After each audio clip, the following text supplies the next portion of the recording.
time to drop our bags and touch our sack here on this Mailbag edition of Seattle Seahawks Today. Powered by Chat Sports. Tyler Jones here with you. You got questions, I got answers. You're in luck. We will answer all of them. This comes from our live shows that we do here on the channel, as we're live not just once but twice a week throughout the off season, bringing you daily content you won't find anywhere else. And you may be saying to yourself, Tyler, how would I know when you guys are live, and how can I be a part of a Mailbag segment? Well, if you turn on your notifications, not just subscribe, but join the Noti Gang, you will be the first to know when we have new content here on the channel. That way we can hang out together, we can interact, and you can get your questions answered live on the show. Be a part of our next Mailbag. Join the Noti Gang, subscribe, and turn on notifications. Hit that Noti bell for notifications, and we'll get started with today's show. I miss Pete. Oh, how sad. I don't. Is Geno Smith on the hot seat entering 2024? What would it take for Sam Howell to replace him? Good question, Pete. I wouldn't call it the hot seat necessarily, but I don't necessarily think the leash is too long when it comes to Geno Smith. The room for error, if you will, for the Seahawks quarterback entering 2024, as the Seahawks are very high on Sam Howell. They've made no secret about that. When John Schneider was asked about what are their long-term plans at the quarterback position, his answer a couple months ago was Sam Howell has 2 more years left on his contract. So that tells me that they believe in Sam Howell, whether he actually is the long-term solution or not. Eventually there's going to come a point where the Seahawks need to know what they have in Sam Howell. If Geno gets hurt or if he starts to struggle, I think that there is a pretty decent chance that they could turn the keys over to Sam Howell and see if he is the guy or not, because the Seahawks need to go into next offseason with a plan at the quarterback position. More than likely, just based on the way the dollar figures work out, this would probably be Geno's last season as the full-time starter with the Seattle Seahawks. Just being real with y'all. And so if Geno is struggling or they're out of contention or he gets hurt, whatever it may be, they need to see what they have in Sam Howell and figure out if Sam Howell's got it or not. And then if he doesn't, then you know for certain you got to go find a new quarterback next year, whether it is a free agent like a Dak, for example, or it's a trade for a Kirk Cousins, or drafting a young quarterback like a Carson Beck or Shedeur Sanders or Quinn Ewers, whatever it may be. The Seahawks need to figure out, have that answer solved before the season ends in 2024. So I think Geno, I have high hopes for him. I think he can have a very good season, and I think he's a good fit for what Ryan Grubb wants to do with this offense. But there's not a whole lot of room for error, because if he struggles or gets hurt, Sam Howell will get that chance. Who is the quarterback that you would like to see be the guy for Seattle in 2024? Is it Geno Smith or is it Sam Howell? Type Geno for Geno Smith. Type Sam for Sam Howell. Let us know in the comments section who the quarterback you're rolling with is. The legendary Coach Gus Duggerton in the chat. Who is the guy we aren't talking about enough? That's a very good question, Gus. And the guy that I would point my attention towards is Jonathan Hankins, who comes over from the Dallas Cowboys. He's had a very solid career with a number of teams throughout the National Football League. Most recently, Dallas. He was with the Las Vegas Raiders for a bit. He also did lose to our own Mitchell Renz in a burger eating contest one time. But Jonathan Hankins, I think, is very solid to be a backup interior defensive lineman.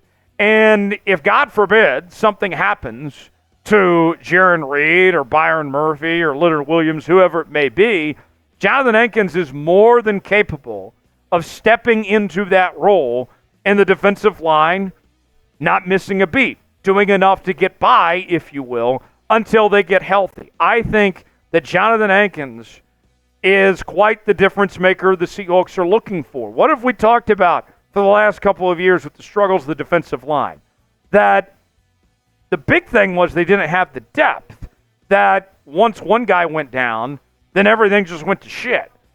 Now with a guy like Jonathan Hankins rotating in there and can fill that spot if something happens, or just to give rest to some of these guys, that changes everything for Seattle now. So I'm telling you right now, don't sleep on Jonathan Hankins. He didn't cost Seattle a whole lot. He's got a lot of good experience. He's a natural fit on the defensive line. I think Jonathan Hankins was a brilliant signing, and he played under AD in Dallas. He'll be ready to play day one. Do you believe in Jonathan Hankins? What do you think of that signing by the Seattle Seahawks? Weigh in, let us know what you think. Type B for believe, type D for don't. Let us know. One guy we're excited about here in Seattle this year is Byron Murphy. We got his jerseys on sale now at chatsports.com/Murphy. He'll wear the number 91s. Just added 9 to that one. And we have the home jersey, the road jersey, the alternate throwback option for you as well, and free shipping on top of all that. Go see for yourself. chatsports.com/Murphy. We also have other Seahawks gear for your heart desire as well. Go see for yourself. chatsports.com/Murphy. The link is in the comments and the description of today's video. Rocco wants to know, how do you think Byron Murphy will do this season? I'm very optimistic about Byron Murphy. I think Byron Murphy is in store for a fantastic season in 2024, and he'll have a case to be made to be the Defensive Rookie of the Year in the NFL this year. I think he's that good.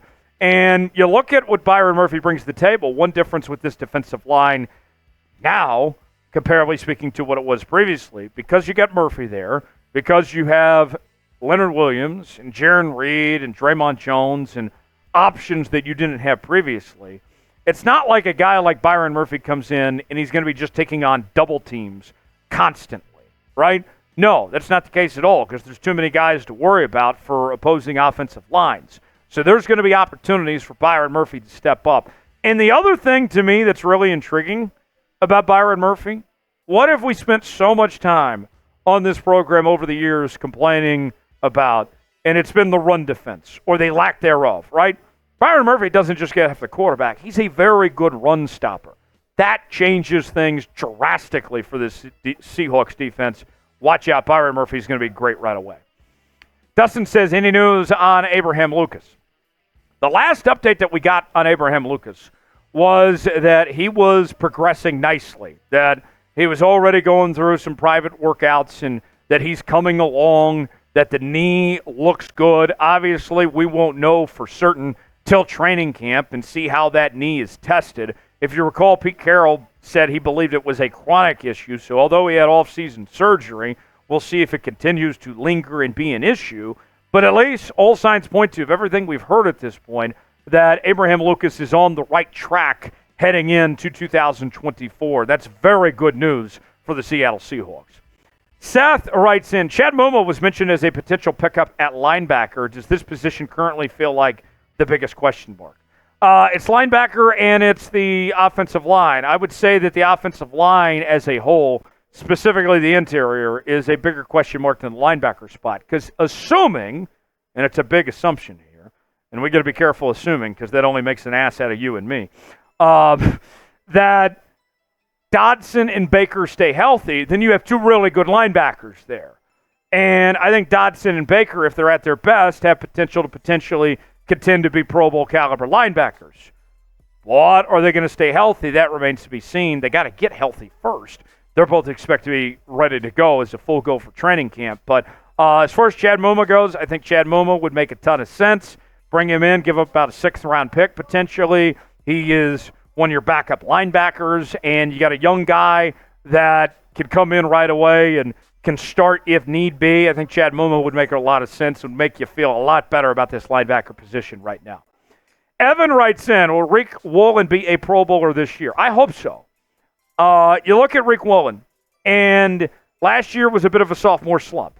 He really struggled with tackling. There's no secret about that. You would think that he's going to improve just based on having a competent defensive coaching staff now compared to what he had previously with Clint Hurt and company and all that. So that should put him in a better position to succeed.